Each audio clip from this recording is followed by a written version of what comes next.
Welcome to the Curious Case channel, where every story feels like a conversation between old friends over a comforting cup of coffee.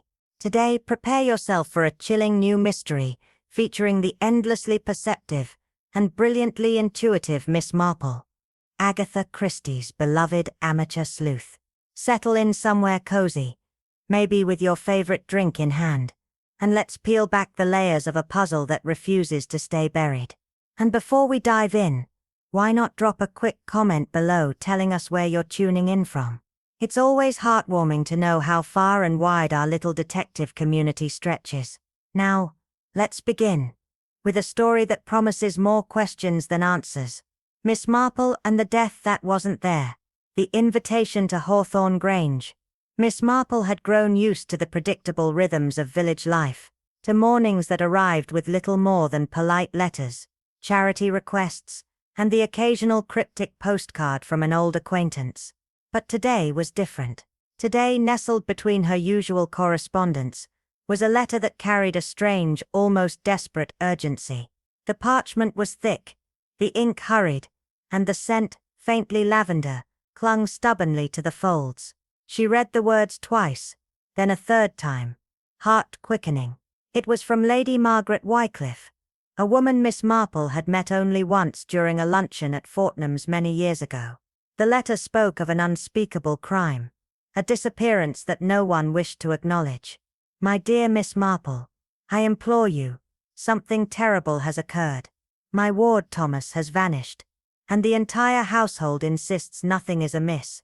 They smile, they deny, they lie. I fear he has been murdered, but I have no proof, no allies. Only you. Please, if ever you trusted your instincts, come to Hawthorne Grange at once. Miss Marple set the letter down with a soft, almost inaudible sigh. Murder, yet no crime officially committed. No body, no investigation, only the whisper of something rotten beneath a perfectly polished surface. How quaint, she mused wryly, and how deeply troubling.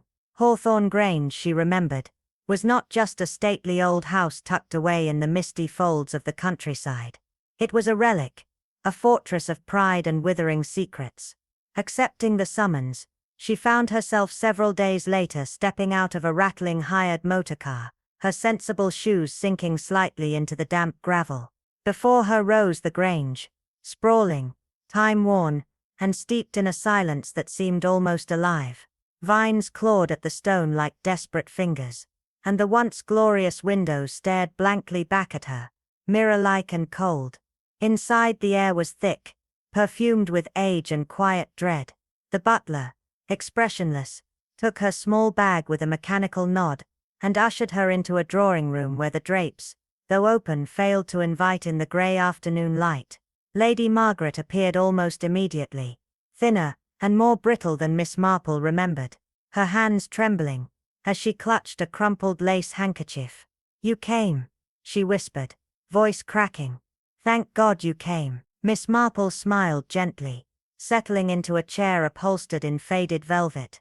My dear Lady Margaret, she replied, some invitations cannot, and should not be ignored. But even as the pleasantries unfolded, Miss Marple felt it, the heavy, cloying weight of secrets pressing down from the shadowed corners of the room. It was not simply grief that had hollowed this house, it was fear, real, sharp, and lingering like smoke after a fire. They think I'm mad, Lady Margaret confessed in a low, trembling voice. They think the old woman has lost her mind, that Thomas simply wandered off. But he would never, never, leave without telling me. Miss Marple's sharp blue eyes narrowed almost imperceptibly. In a house like this, she knew, truths were seldom lost, merely hidden, waiting for someone patient enough, perceptive enough to unearth them. And she was nothing if not patient. As Lady Margaret's voice faltered into silence, Miss Marple gazed around the gloomy room, noting every flicker of movement, every hurried glance exchanged by the silent staff, every too-still corner. Somewhere, she thought, the walls of Hawthorne Grange were holding their breath, and they were very nearly ready to speak, where each mystery feels like a whispered story shared on a rainy evening over a crackling fire. Today, Prepare yourself for an intricate, thrilling new case featuring the incomparable Miss Marple, the keen-eyed weaver of truths born from the brilliant mind of Agatha Christie. Settle into your coziest chair, and let's dive into this dark, twisting enigma together. And before we journey into the heart of the unknown, do leave a comment and share where you're listening from. Our little detective family grows stronger with every voice. Now let's begin. Miss Marple and the Case of the Vanished Promise. It started on a mist-laden morning, when a battered, unfamiliar letter slid through Miss Marple's letterbox. No return address, only a single line inside. Come to Renfield Grange before it's too late. No name, no explanation, just an undeniable pull that gnawed at her instincts. Renfield Grange, she recalled, was a crumbling estate on the outskirts of a forgotten village, a place heavy with unsolved tragedies and long-whispered rumors. Within hours, she found herself standing before its cracked gates, where even the ivy seemed to clutch at secrets. Inside, Miss Agatha Blakemore, a once formidable matriarch, now frail and frantic, greeted her with trembling hands and fevered whispers of a son gone missing. Alexander, her only heir, a man who, she insisted, would never have left her side willingly. But there was no body, no blood, no sign of struggle, only a chilling emptiness where life once thrived.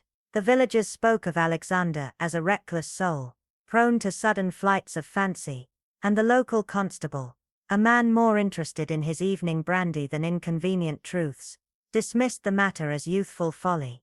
Yet Miss Marple's instincts sharpened like a blade.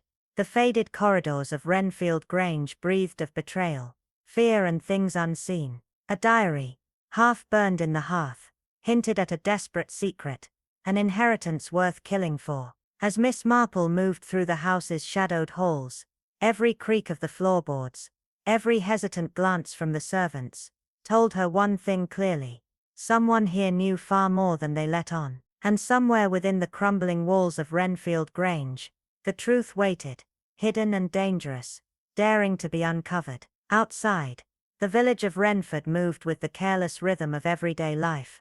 Laughter at the market, the clatter of horses' hooves on cobblestone. But within Ashgrove Manor, the air was thick, a place where whispers seemed to crawl along the walls and every clock ticked too loudly. Miss Clara Wren, never one to dismiss a shadow when she saw it, stood in the grand crumbling hallway, watching the residents with keen knowing eyes. Sir Alaric, the stern patriarch, offered a brittle smile that didn't reach his eyes as he insisted his son Leonard had merely gone on one of his impulsive jaunts. But Clara caught the tightness in his fists and the quiver in his voice. Across the room, Evelyn, Leonard's secretive fiancée, sat in ghostly silence, twisting a handkerchief between her trembling fingers, her gaze darting like a trapped bird. And then there was Margaret, the housemaid, who flinched whenever a door creaked and seemed desperate to vanish into the shadows. Clara listened closely when Margaret stammered that on the night Leonard vanished, there had been raised voices from the locked conservatory, an argument sharp and savage, words like debt and betrayal, cutting through the walls. Later, when Clara discreetly rifled through Leonard's abandoned study under the guise of dusting, she found something no one had mentioned: a torn corner of a parchment letter hidden behind a shelf, a fragment bearing the words, "If you do not yield." She tucked it into her sleeve as heavy footsteps echoed down the hall. Someone was coming. Clara slipped away, heart hammering. Ashgrove Manor wasn't just hiding a missing man.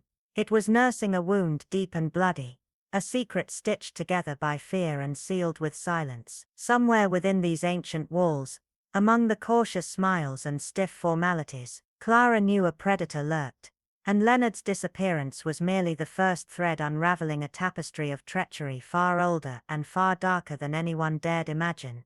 The storm had not yet passed, but inside Ravencroft Hall, the air felt heavier than the clouds outside. The flickering candlelight danced across ancient portraits, as if the ancestors themselves stirred uneasily. Outside, the town carried on, indifferent to the silence that had settled over the manor like a shroud. No one seemed disturbed by Nathaniel Gray's absence, not the shopkeeper who once greeted him daily, not the postman who used to chat over the garden wall. But Eleanor Gray knew something was wrong. Something deeper than a mere disappearance. The halls echoed differently now, carrying whispers that weren't there before. In the drawing room, Colonel Alastair Dunn stood by the mantel, arms crossed, face carved with irritation. It's absurd to think anything sinister happened. Nathaniel is a grown man, not a ghost, he snapped. Yet when Miss Claremont, the quiet woman with the keenest eyes in 3 counties, asked gently, "Then you're sure he's alive?" There was hesitation. Just a flicker. But it was enough. Across the room, Lydia, Nathaniel's betrothed, sat frozen in her chair, her eyes dark hollows of dread, her hands trembling ever so slightly. And then there was Mabel, the maid who had worked in silence for a decade, now glancing nervously toward the closed library doors, as if they might open themselves. Miss Claremont noticed it all. The way the truth seemed to settle in the mouths of those too frightened to speak. That night, as the house grew colder, she found something hidden between legal papers in the desk. A sealed envelope postmarked 2 days after Nathaniel's alleged death. Inside was a receipt, a recent purchase of gloves from a London tailor, signed in his distinctive scrawl. But how could that be, when his last known location was this very estate? Who had used his name, and why? Miss Claremont folded the paper carefully, the implications burning in her mind. Had there been a murder at all? Or was this a ghost story without a ghost?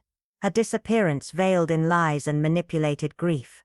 As the wind howled against the windows, and a floorboard creaked upstairs with no one around to cause it, one thing became certain. Someone in Ravencroft Hall knew more than they were saying, and Miss Claremont was going to uncover every shadowed secret, no matter how deeply buried it was. They all claimed not to see it. But Miss Alara Crowthorne had learned long ago that blindness in a village like Dunsmuir was rarely physical. It was chosen. She let the silence stretch between her and the trembling Mrs. Halbrook, who clutched her shawl like a lifeline. This wasn't the kind of fear born of grief. No, this was the fear of someone who had heard something she shouldn't have. Outside, rain tapped against the stained glass windows of the church where they spoke, its rhythm like a clock counting down. That morning, Alara had walked the winding lanes of Dunsmuir, gathering whispers like autumn leaves. At the bakery, a curt nod had replaced the usual cheer.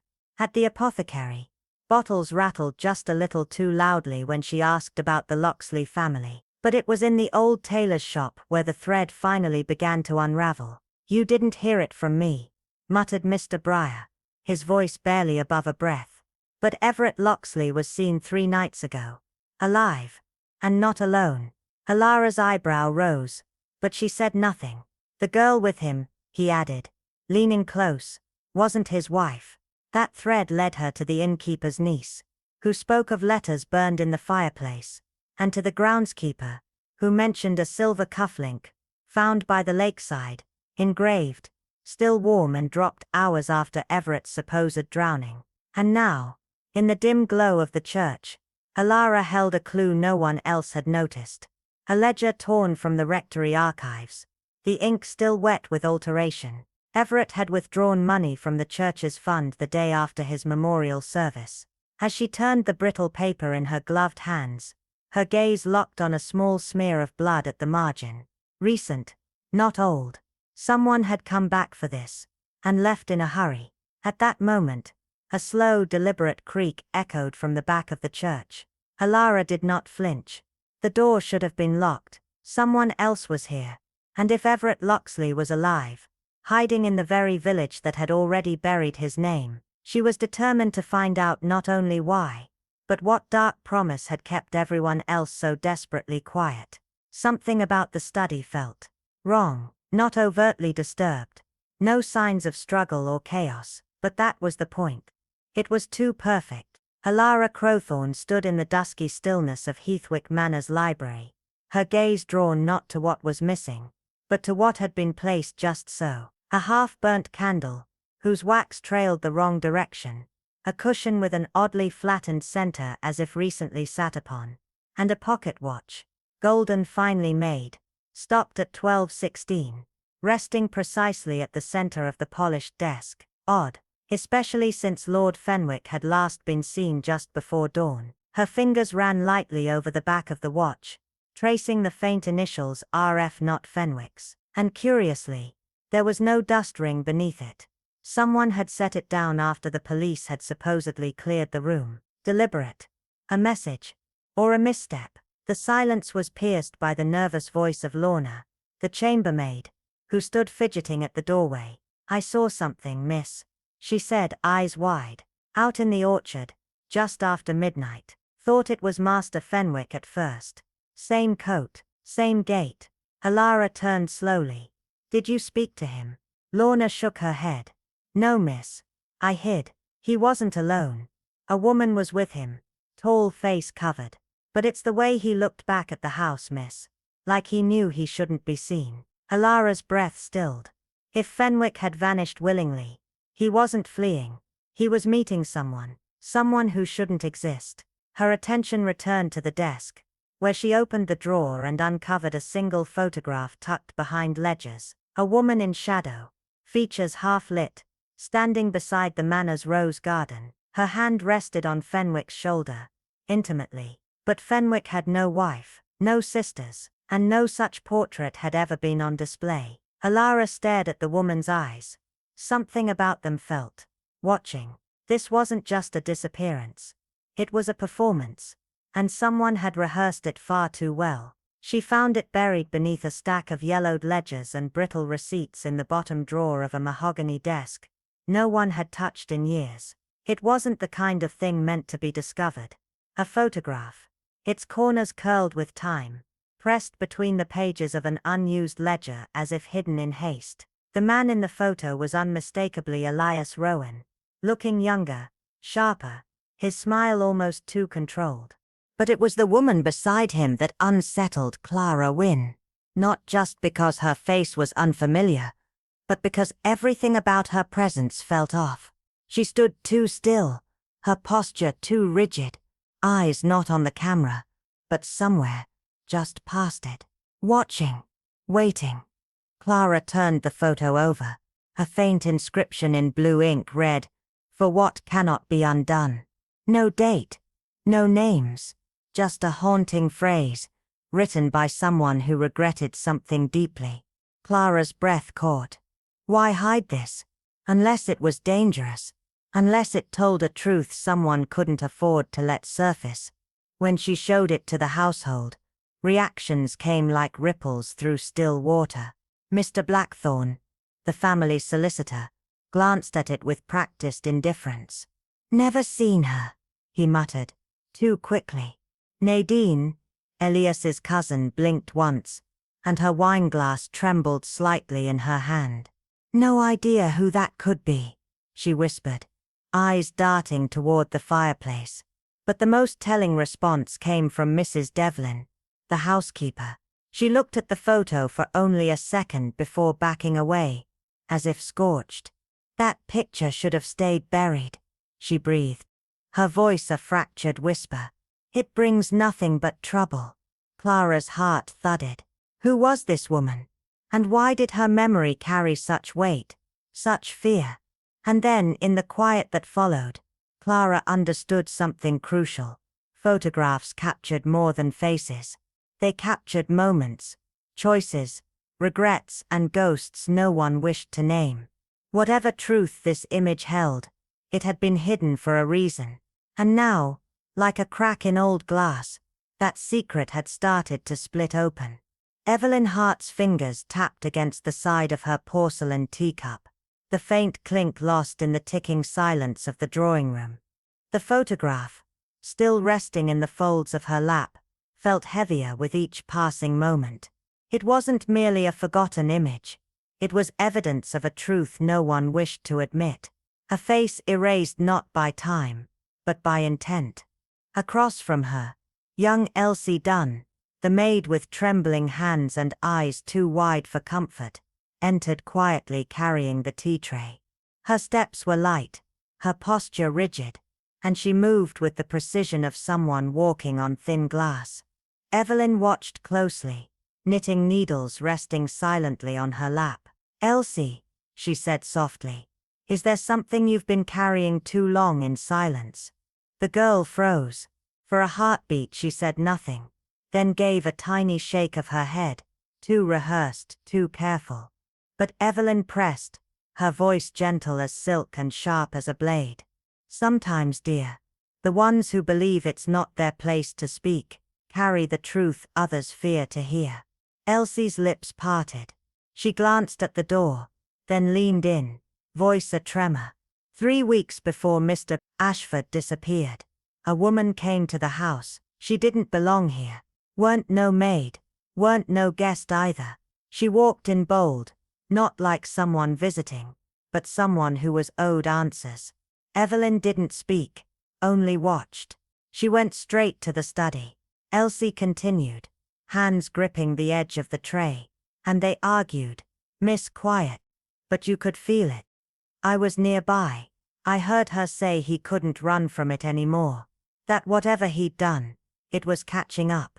Evelyn's eyes narrowed slightly, but her tone stayed calm.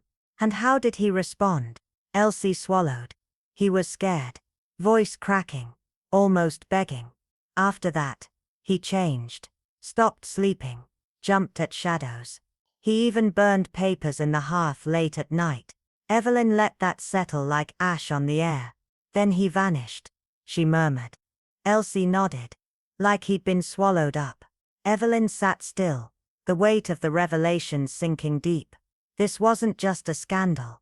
It was a reckoning, one clawing its way back from the shadows, wearing the face of a woman no one dared name. The case of Gerald Ashford's sudden disappearance held the unmistakable scent of a scandal, the sort that thrived on whispers of love, betrayal, and a secret affair that no one wanted to acknowledge.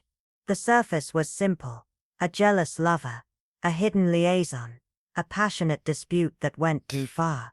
But Miss Evelyn Hart could feel the wrongness in it, something too neat, too rehearsed. She ran her fingers absent-mindedly over the lace of her handkerchief, considering Gerald's character. He had been reckless, yes, with his finances, his choices, even his affections at times, but not foolish enough to stir the wrath of someone truly dangerous, unless of course there had been no other way. She refocused on the trembling Harriet, who seemed to be avoiding her gaze, still holding on to that elusive secret, like a piece of brittle glass. Did this woman return? Miss Hart's voice was smooth, deliberately soft, coaxing the words out. Harriet shook her head almost too quickly, eyes wide in unspoken dread. No, miss. Not that I saw. The silence that followed was thick, the weight of Harriet's hidden knowledge pressing down in the room. Evelyn's fingers twitched slightly, a habit she had when deep in thought. A woman like that doesn't vanish unless she was meant to, she muttered, almost to herself. She came here for a reason, and left either because she got what she wanted, or because she was made to. Gerald, did he vanish on his own accord, or was there a hand that pushed him into the shadows? The village gossips had filled the air with stories of debts and affairs, the kind of distractions that often disguised the truth. But Evelyn could tell this was no simple scandal. It was darker.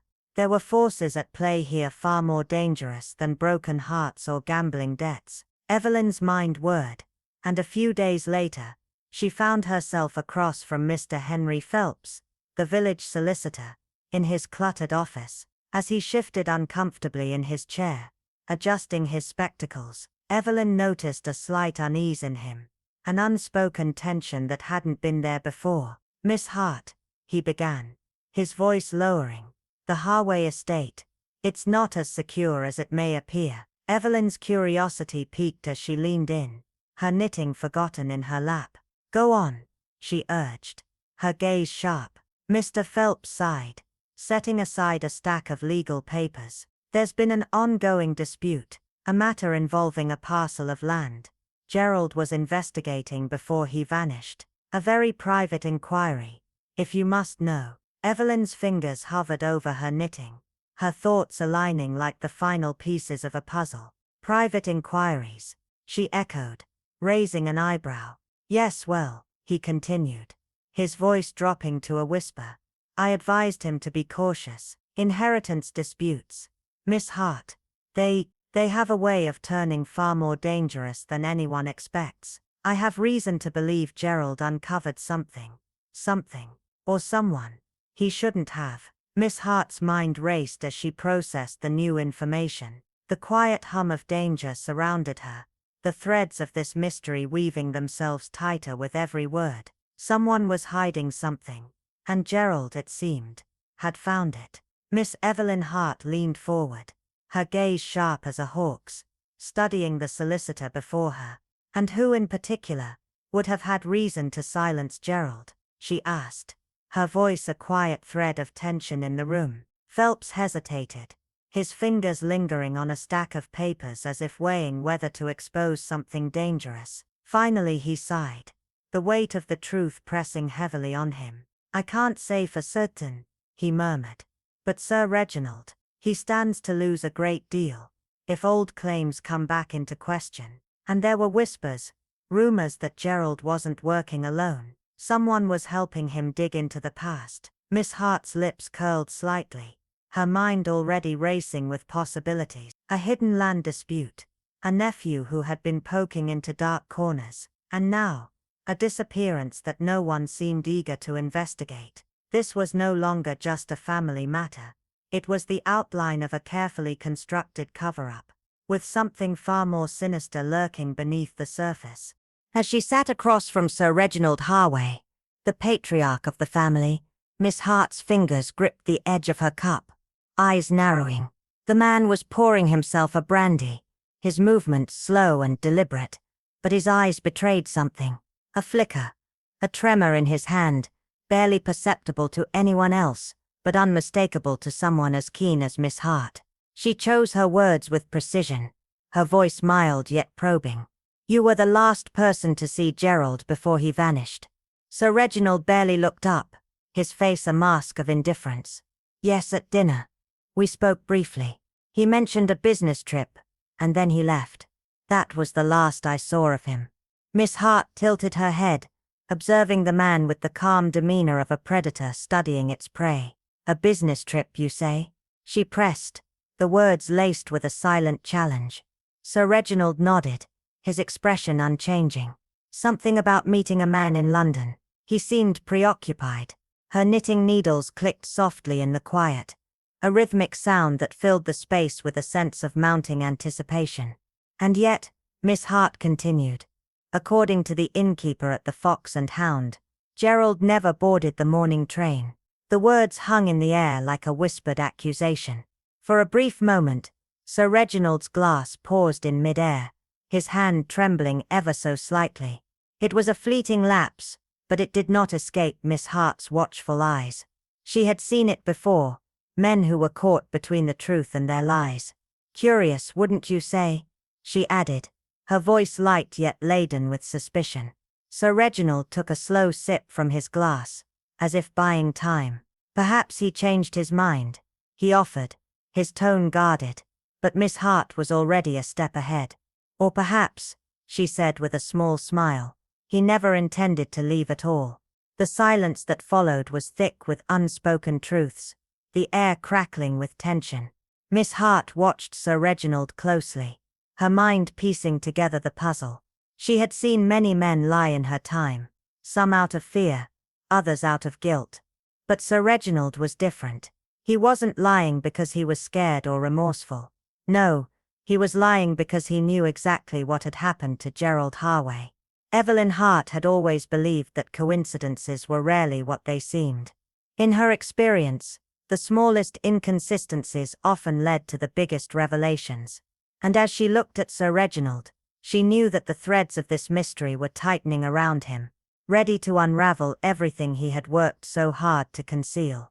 Miss Evelyn Hart's curiosity was piqued when she overheard a hushed conversation at the village post office. It was about a woman, someone who had been seen at the bank on the very day of Gerald Harway's last withdrawal. The details were murky, but they were enough to rattle her. Mrs. Harrington, the postmistress, was the one to supply the crucial piece of the puzzle, her voice dropping to a near whisper, delighted to share something so confidential. "Oh yes, Miss Hart. I remember it well," Mrs. Harrington began, her tone thick with gossip. The whole village was talking about it. She leaned in closer, her eyes flickering with excitement. Gerald Harway withdrew quite a sum of money that day. Enough to make anyone take notice. Miss Hart's fingers tightened on her coat sleeve. "And this woman?" she asked, her voice barely a murmur, as if afraid of revealing her eagerness. Mrs. Harrington's brow furrowed. "Not just at the same time, dear. With him." Her words were slow, deliberate, as if savoring the weight of them. Miss Hart's interest deepened as Mrs. Harrington continued. "She wasn't from around here. Dark-haired, elegant, but not the type you'd expect Gerald to be seen with." There was a pause, a shadow crossing the postmistress's face. She had the air of someone who knew her way around trouble. Miss Hart's mind raced as she pieced the fragments together. Gerald's large withdrawal, the mysterious woman, the odd circumstances surrounding his disappearance. But it was the next part that truly piqued her interest. She raised an eyebrow, a sly smile curling at the corner of her lips. "And no one thought to mention this before?" Mrs. Harrington sniffed, clearly irritated. "The police never asked, did they?" And well, Sir Reginald rather insisted that Gerald's disappearance was nothing to fuss over.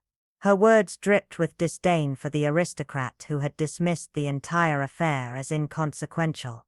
With that, Miss Hart excused herself, her thoughts already spinning. A hidden land dispute, a woman with secrets, a large sum of money withdrawn. And then, silence. This wasn't a crime of passion or impulse. This was a carefully crafted scheme.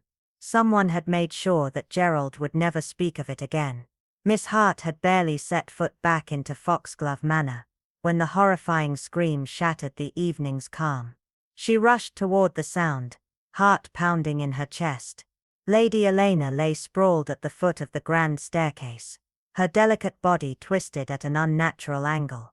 Harriet, the maid, was kneeling beside her, her hands shaking as she sobbed uncontrollably. She was at the railing. "Miss Hart," Harriet gasped between sobs, her face pale with terror. And then, she just fell. Miss Hart knelt beside the lifeless form of Lady Elena, her experienced gaze sweeping over the scene. A deep gash marred the side of the woman's temple, a testament to the violent nature of the fall. Her breathing was shallow, pained. This was no accident. Miss Hart's instincts screamed that something more sinister was at play. A terrible accident, yes, but one that bore the unmistakable signature of a calculated move. Someone had made sure Lady Elena would not survive the fall.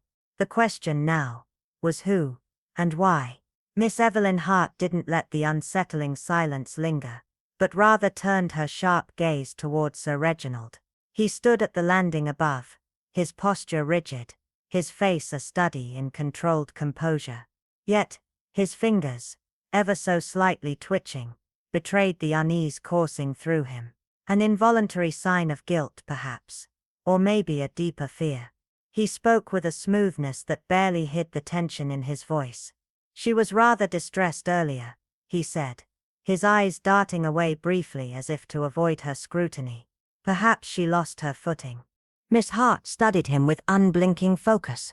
A woman who had spent years in this very house could read its every angle, every creak of the floorboards, every peculiar detail, and in this moment, she knew Harriet had not been mistaken. A woman who knew this house as well as Lady Elena did. Miss Hart murmured, "Doesn't simply lose her footing." Harriet, the maid, her voice still trembling from the shock, spoke again, her words punctuated by soft sobs. "She was talking to someone, Miss Hart. I heard voices, but by the time I turned, she was falling." Miss Hart's lips pressed into a thin, hard line. Talking to someone. Her mind reeled.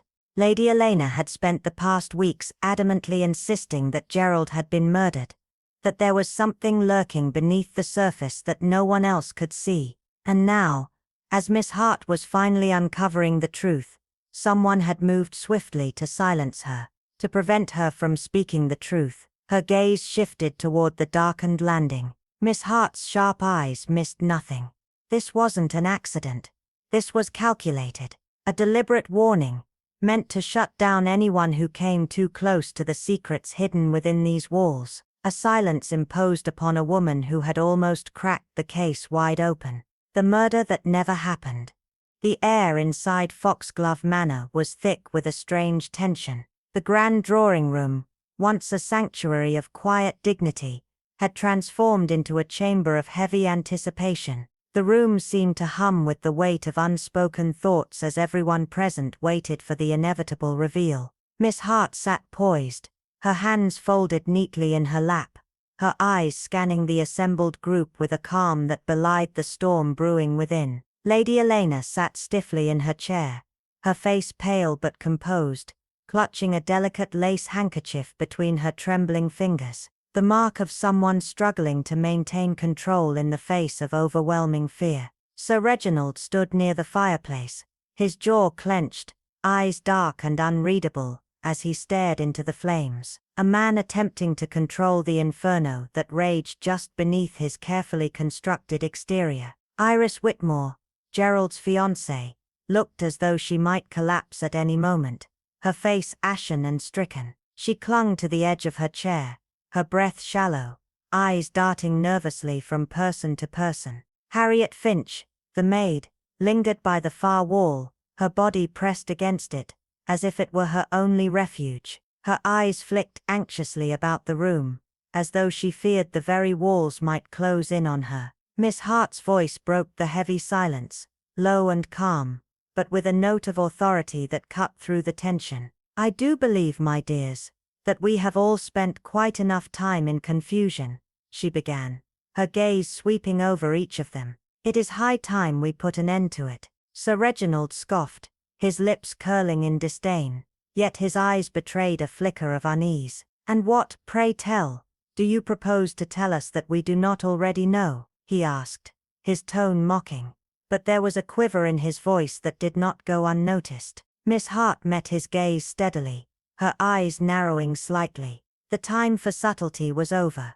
She had pieced together enough. The game was nearing its end, and she would no longer be silenced by his bravado. As the clock ticked relentlessly toward the truth, she knew one thing with certainty: the past was finally catching up to the present, and no one in this room was going to escape the consequences of their action. Miss Evelyn Hart's smile was a study in politeness, but her eyes, sharp and calculating, betrayed her true thoughts. "Quite a great deal, I should think," she said softly, her voice cutting through the thick tension in the room. As she spoke, a palpable hush fell over the gathering.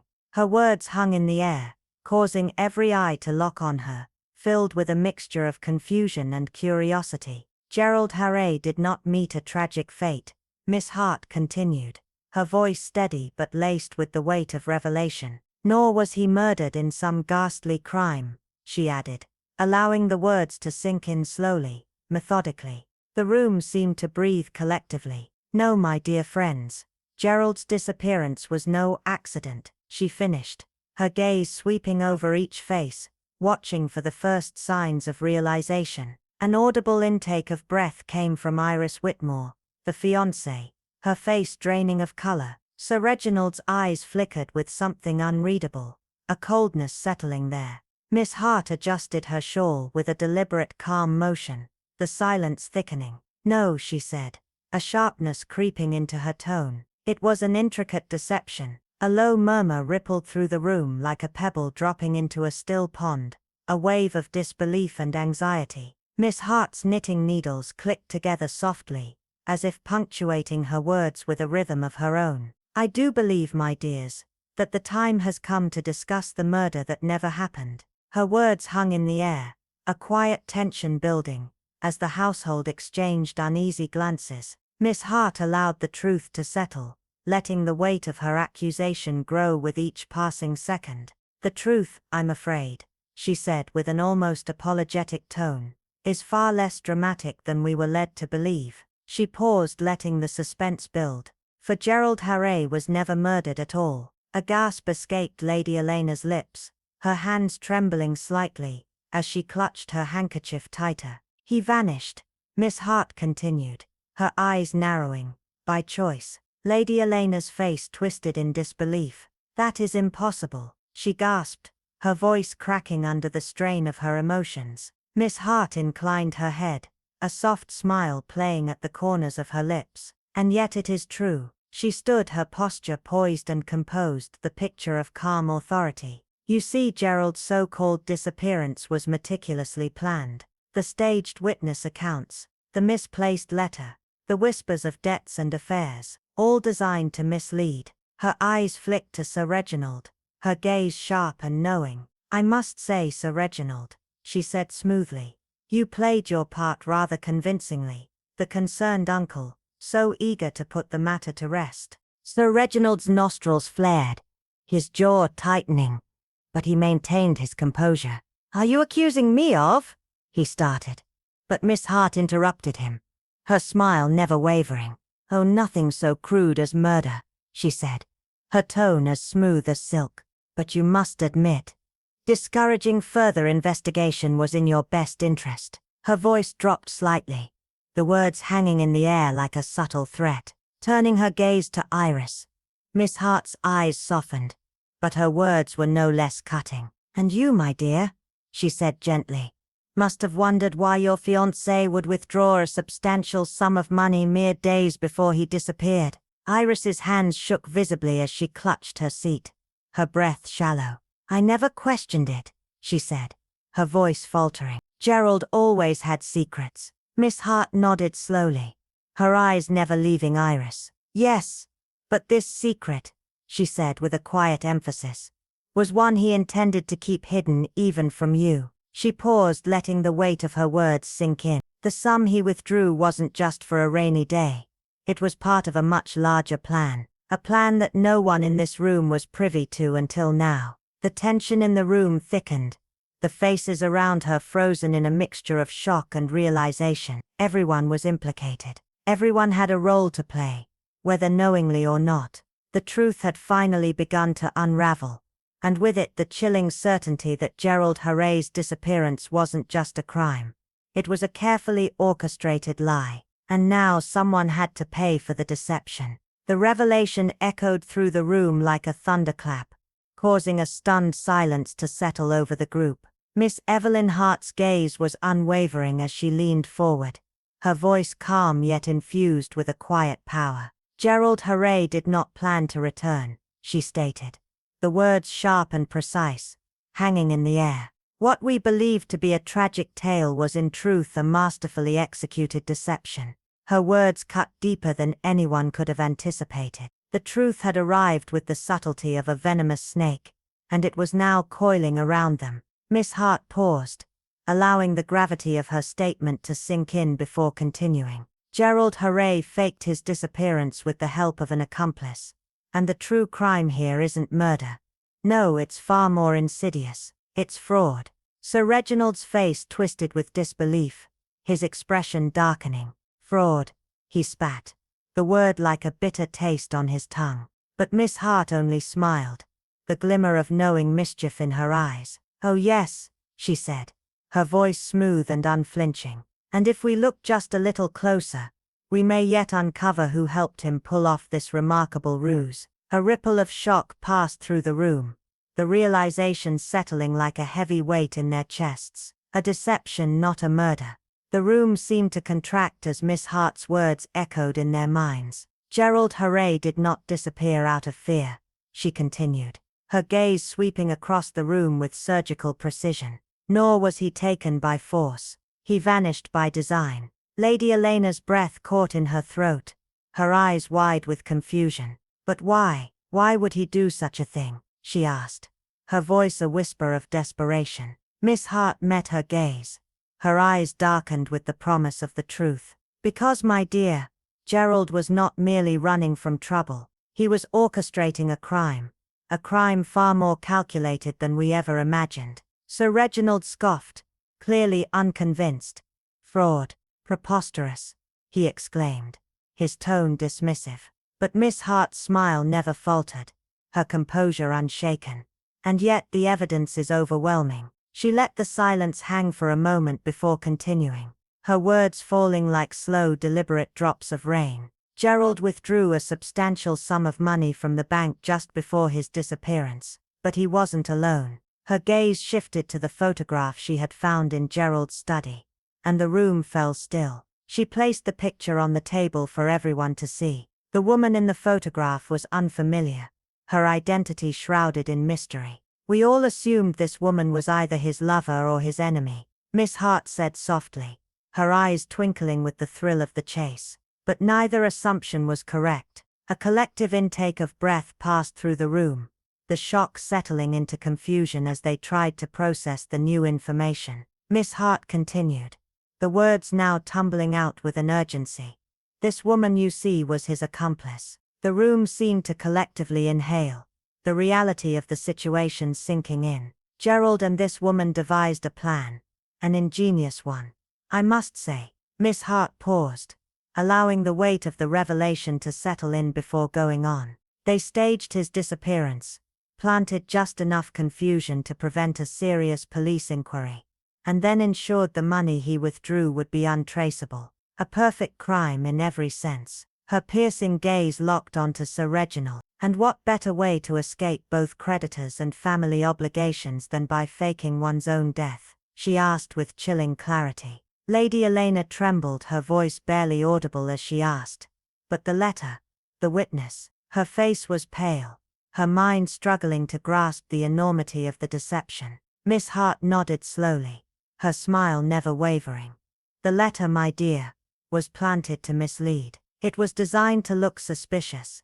Yes, but not enough to warrant a full investigation. And as for the so-called witness who saw his body, Miss Hart's eyes gleamed with triumph. That too was part of the plan. A carefully orchestrated lie, designed to solidify the illusion of death and divert suspicion. The room was silent now, every individual caught in the web of the intricate plot Miss Hart had unveiled. Gerald Hooray had not disappeared out of fear or misfortune. He had disappeared by choice, orchestrating a crime that would have been impossible to detect if not for the sharp eye of Miss Hart. Every carefully planted detail, every calculated move, had been designed to mislead, and it had almost worked. But now the truth was out. The question remained, who else was complicit in this elaborate deception, and how far would they go to ensure their secrets stayed buried? Miss Evelyn Hart's expression softened with an almost imperceptible sigh, her fingers gently folding in front of her. Ah, the brilliance of deception, she murmured, her voice like a soft whisper, yet each word carrying the weight of truth. It lies not in grand gestures or elaborate plans, but in the smallest of details. Her eyes shifted to the table before her, where she had placed a gold watch. At first glance, it seemed unremarkable, just a simple timepiece. But Miss Hart knew its story, and it was a story far darker than anyone could have anticipated. A faint smile touched her lips, the kind that speaks of knowledge only gained through careful observation. The true brilliance of deception, she continued, is in the details. Yet it is always these very details that betray the liar. She glanced at Sir Reginald, whose face had turned a shade paler under the weight of her gaze. When I first examined Gerald's room, I found this watch resting casually on his bedside table, Miss Hart said, her voice casual, but her words sharp. I imagine it was meant to appear like any other forgotten item, just one more piece of a neglected life. She picked up the watch and turned it in her fingers slowly, letting the silence stretch between her words. But this watch, she said softly, has stopped. Sir Reginald raised an eyebrow, clearly unimpressed. And what of it? He asked dismissively, trying to downplay the significance. Miss Hart's smile remained, but there was a flicker of something more dangerous in her eyes. It had stopped at 10:47, she said, her voice just above a whisper, but every syllable cutting through the room like a blade. A perfectly ordinary time, unless you consider the timeline of Gerald's disappearance. She placed the watch back on the table with deliberate slowness, as though letting the weight of its presence settle into their minds. Lady Elena, pale and still trembling from earlier revelations, spoke in a faint voice. But you said, Gerald vanished after midnight. So what does this mean? Miss Hart's gaze turned cold as she fixed Lady Elena with a piercing look. Exactly. If Gerald had truly vanished after midnight, why was his watch stopped at 10:47? That, my dear, is the question that cracks this case wide open. The room fell into a stunned silence, save for the faint murmurs of realization that began to ripple through the guests. Miss Hart allowed the moment to linger, enjoying the rising tension. A watch stops when it's either dropped or damaged, she continued. That means whatever happened to Gerald, whatever he wanted us to believe happened, occurred hours before his supposed disappearance. A long time before he was last seen. Her words were like sharp needles, each one driving the point deeper into their minds. Iris, who had been silent until now, gasped in sudden understanding. Then the timeline. It was all a lie, she said, her voice trembling. Gerald staged his departure long before midnight, knowing everyone would believe the last sighting. Miss Hart's eyes sparkled with the thrill of the chase. Precisely, a carefully crafted illusion. She let the words hang in the air, each syllable heavy with implication. Gerald, it seems, did not disappear when we were led to believe. No, my dear friends, he had long since slipped away, far before anyone knew he was gone. The truth hung in the air like a dark cloud, slowly engulfing the room as Miss Hart's final words settled over them. This watch, this insignificant piece of metal, she said, her voice low, proves one undeniable truth. Gerald Hooray did not vanish at all. He left long before anyone realized. And with that, the entire deception crumbles. The last vestiges of the illusion evaporated before their eyes, leaving nothing but the cold, unforgiving truth in its wake. Gerald Hooray had vanished, not out of fear, but through an elaborate deception. And now, the walls of his falsehood were beginning to collapse, revealing the true depth of his betrayal. Gerald Hooray had always prided himself on being a man of intellect, someone who could outwit and outmaneuver anyone who dared cross his path. But clever men often made the grave mistake of underestimating those who watched quietly, who bided their time and observed every move with silent precision. 2 days had passed since Miss Hart's explosive revelation at Foxglove Manor, and the weight of that revelation still hung heavily over the household. Gerald, it seemed, had been far too confident in his ability to escape unscathed. It was at the docks in Dover that the authorities, following an anonymous tip, found him. The image of the once proud man, standing there, trying to mask his anxiety behind a carefully crafted mask of calm, was almost pitiful. His hair was neatly trimmed, a new suit clinging to his form with deliberate care, and the air of nonchalance he tried to project only emphasized his fear. He had purchased a ticket under a false name, preparing for a life of escape, perhaps imagining he could disappear into the shadows. But fear, as Miss Hart had once wisely observed, was impossible to disguise, no matter how much one attempted to veil it. The inspector's voice was calm, almost casual, when he spoke. Going somewhere, Mr. Hooray. The words seemed to hang in the air, thick with the inevitable conclusion that Gerald had been trying so desperately to avoid. Gerald froze, his body stiffening as though a heavy weight had just been placed upon his shoulders. A slow exhale escaped his lips, and for a moment he stood there, assessing the reality of his situation. There was no escape now. With a deep breath, he straightened, attempting to regain the composure he had long lost. "I don't know what you mean," he said, his voice lacking the conviction it once had. The inspector's response was cold and knowing. "Oh, I think you do." In that simple exchange, the game was over. Gerald did not struggle, did not resist, as the officers took him away. Perhaps he knew it was pointless.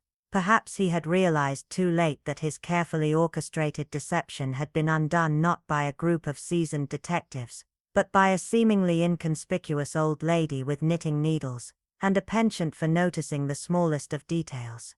Back at Foxglove Manor, Miss Hart sipped her tea with an air of nonchalance, as though the entire dramatic scene unfolding in Dover had been nothing more than a trivial matter.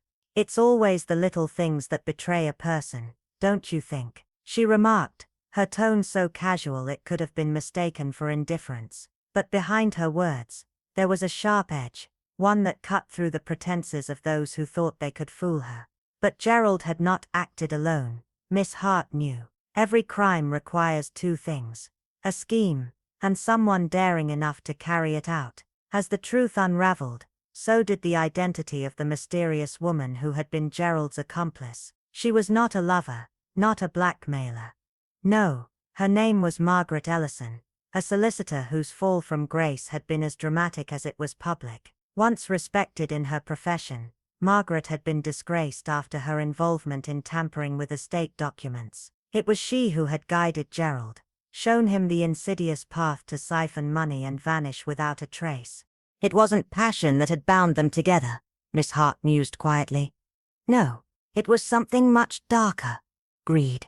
The kind of greed that blinds people to the consequences of their actions, the kind that lures them into a false sense of invincibility. And what had they thought? That they could escape? That they could hide behind lies and illusions forever? The arrogance of believing they would never be caught had been their undoing.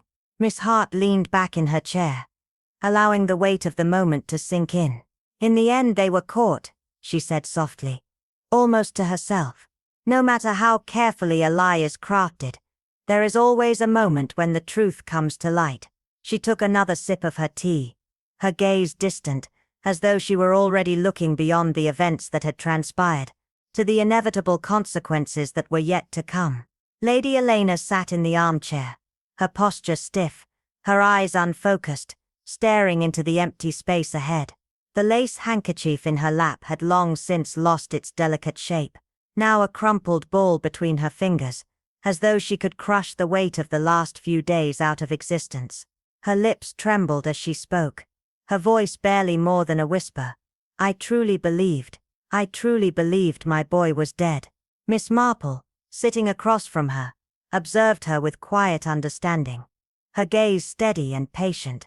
Because you loved him, my dear, she said gently, as though coaxing the words from Lady Elena's heart. And love, when mixed with fear, has a way of clouding the truth. Lady Elena's hands trembled more violently now, her knuckles white. It wasn't just love, she confessed, her voice breaking under the weight of her own revelation. It was guilt. I thought, if he had died, it was because I failed him. I thought it was my fault. I should have protected him. Miss Marple's gaze softened, her expression one of quiet compassion. And when there was no proof, you filled in the gaps, didn't you? You gave life to the story your heart wanted to believe. A shuddering breath escaped Lady Elena, as she stared down at the handkerchief, her fingers twisting it further. The tears welled up in her eyes, but her voice remained tight, held back by the flood of emotions. But it was all a lie, wasn't it? She asked, her voice thick with disbelief. He wasn't taken from me. He chose to leave. He left me. And her breath hitched, the weight of truth crashing down on her. Miss Marple hesitated, her eyes softening with a sadness that only those who had lived a full life could understand. She nodded gently. Yes, my dear. Sometimes the hardest truth to accept is the one we've hidden from ourselves. Lady Elena's tears fell freely now, but no comfort came. There was no solace to be found in knowing that the grief she had carried for so long, the heartache that had shaped her every thought and decision, was based on a falsehood. It was not a loss, it was a choice. And sometimes, Miss Marple thought, that was the cruelest truth of all, when grief and guilt intertwined to make a person believe in a tragedy that never existed. Later, in the quiet of the manor, Miss Marple adjusted her shawl, the cool air from the garden brushing against her skin. Harriet, the maid, stood nearby, her hands clasped tightly in front of her, as if preparing for something. Will you be leaving us for good, Miss Marple? She asked, her voice tinged with uncertainty, as though she feared the answer. Miss Marple smiled softly, a knowing, almost wistful look in her eyes. Oh, my dear, I rather think my work here is done. Her voice was calm, but her gaze remained fixed on the house, where the shadows of the evening began to stretch long across the manicured grounds. The house, with all its secrets and hidden whispers, seemed to pulse with a quiet energy that she couldn't ignore. Harriet shifted uneasily, as though sensing the unspoken truth. You think something's still amiss, don't you? Miss Marple did not answer immediately. She simply stared at the house, her mind racing over the details, the small, seemingly insignificant moments that had gone unnoticed by others. She could feel the lingering presence of things yet unsolved, of questions that had never truly been answered. It was as though the house itself was holding its breath, waiting for the final piece of the puzzle to fall into place. After a long moment, Miss Marple murmured softly, almost to herself, "Not all questions have been answered, Harriet." "Not yet." Harriet, unnerved, waited for further explanation. But Miss Marple only gave a faint smile. She turned to leave, her footsteps slow and deliberate as she made her way out the door. But her eyes never left the house, the shadows lengthening as the evening wore on. She could feel it, the weight of the mystery that still clung to the air, the one that would only be unraveled when all the pieces, even the smallest ones, were finally in place. And though she had solved much, she knew there was still something hidden beneath the surface. With a knowing smile, Miss Marple glanced back at Harriet, her eyes twinkling with a hint of something deeper. "Sometimes, my dear," she said, her voice rich with experience, "the greatest mysteries are the ones we create for ourselves." There was a weight to her words, as though she was speaking from the heart of someone who had witnessed countless truths and deceptions over the years. As if she knew that the mind often played tricks, weaving webs of stories and illusions that only the sharpest eyes could untangle. Harriet, still standing by the door, watched as Miss Marple turned away, her figure slowly fading into the shadows of the evening. The carriage waiting outside seemed almost like an extension of the mystery itself, calm, poised, yet harboring the untold stories of a woman who had seen far more than anyone could ever imagine. Miss Marple stepped into the carriage with deliberate ease, her movement smooth and measured. The door shut softly behind her, the sound echoing in the stillness of the evening. As the carriage began to roll away, the wheels turning slowly over the gravel path, Miss Marple cast one final glance at Foxglove Manor. The mansion, with its ivy-clad walls and time-worn stone, seemed to exhale a sigh of its own, a final breath in a long history of secrets. But as the manor disappeared from view, Miss Marple couldn't help but feel that it hadn't been entirely forgotten. No, the house would remain etched in her mind, just as the people who had lived within it, each one carrying their own mysteries, their own hidden truths.